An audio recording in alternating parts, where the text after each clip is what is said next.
You don't need to live in a bender. You don't need to just rely on your fire. You don't need to live like a caveman. That's not what being self-sufficient is about. It's about using your mind, being smart, being better, treating the planet with more respect, and living a better, richer, healthier lifestyle.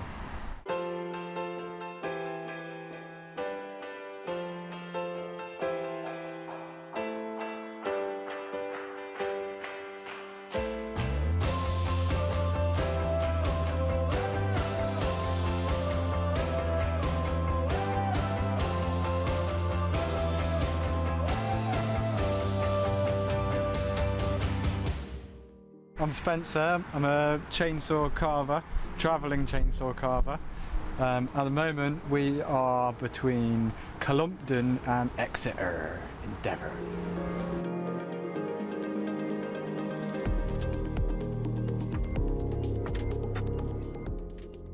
This is a grass verge which is not on the roadside, so as long as you're not obstructing public highways, which I'm not, I'm on the verge, which is where travelling people have grazed their animals and stayed forever.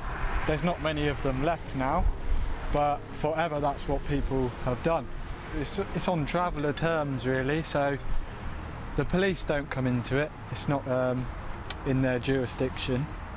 They could say disturbance of the peace maybe if there was a house nearby and someone was complaining. Fair enough. I think that's a fair reason to be moved on. There isn't anything else really, is there?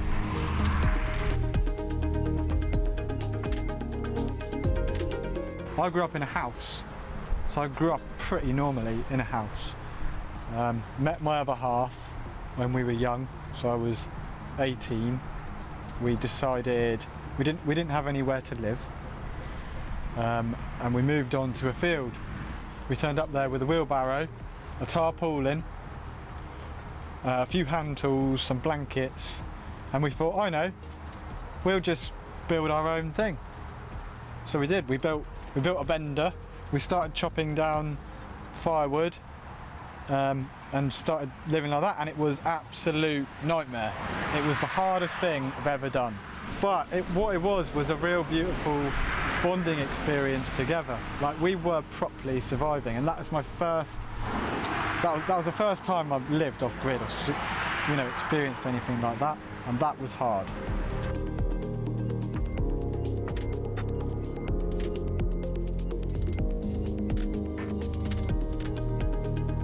Well, I do fit the thing, don't I?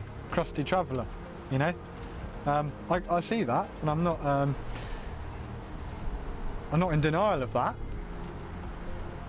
but I am travelling around, and it is a bit grimy and a bit dirty, but I mean, so's the city.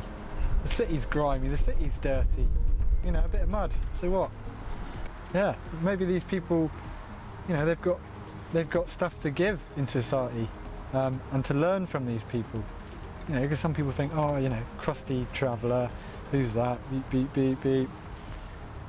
But maybe these people have got knowledge that other people don't have, that some people have got to learn about.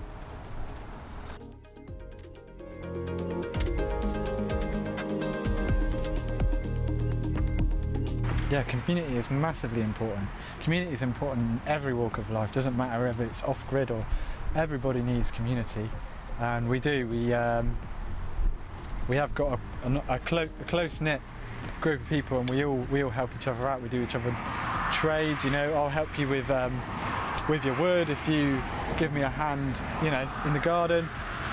That's happening a lot because everybody's got different skills, and if we can work together with our different skills, then we're strong, and we can be successful, and we can live a happy life.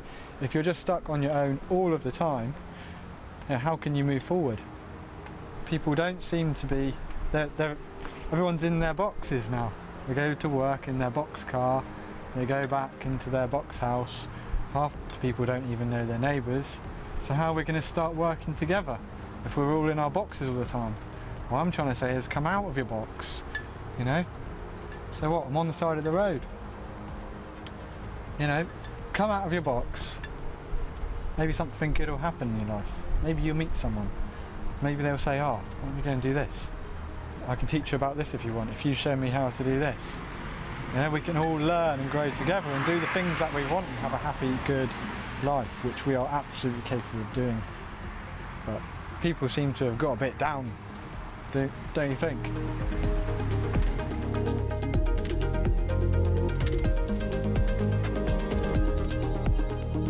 Well, I think dreaming is good. You've got to dream, because that is where it all starts.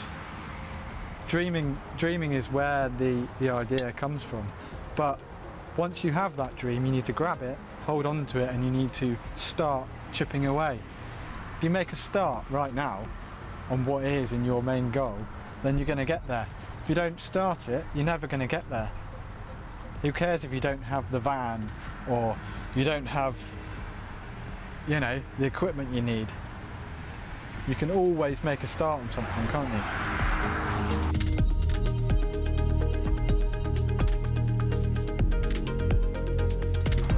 The reality of living off-grid is hard work, but it's rewarding and it's definitely worth it. You get a lot of fulfillment, basically, out of chopping your own wood, out of growing your own food, preparing it in your kitchen and eating it. You get a lot of fulfillment out of taking a raw material and making it into something useful for yourself to use. The world has to change. Like, people can't continue living the way they are, using up the resources of the planet, continuing to use plastic and screwing up the planet, basically. People know that we have to change, and there's a big movement in people deciding to become off-grid, or starting to think about going off-grid.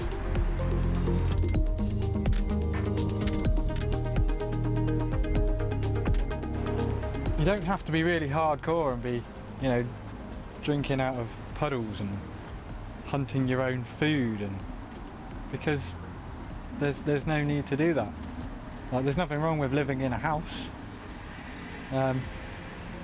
but there is something wrong with being a mass consumerist and not hardly ever coming out of your house, because you can just get everything delivered to your door. And I think there's a global conscious movement that is happening, where people are becoming more aware and more connected together. You have to do what makes you happy. Yep. You have to do what makes you happy, and if that is living in a flat in London, that's great. I don't think there's anything wrong with that. But I do think that people need to be considerate of sustainability and the planet. And I think you can do that. You can still do that in a high-rise flat. People should be allowed to do what they want to do. That is freedom. If you're happy, you're free. Freedom is everything.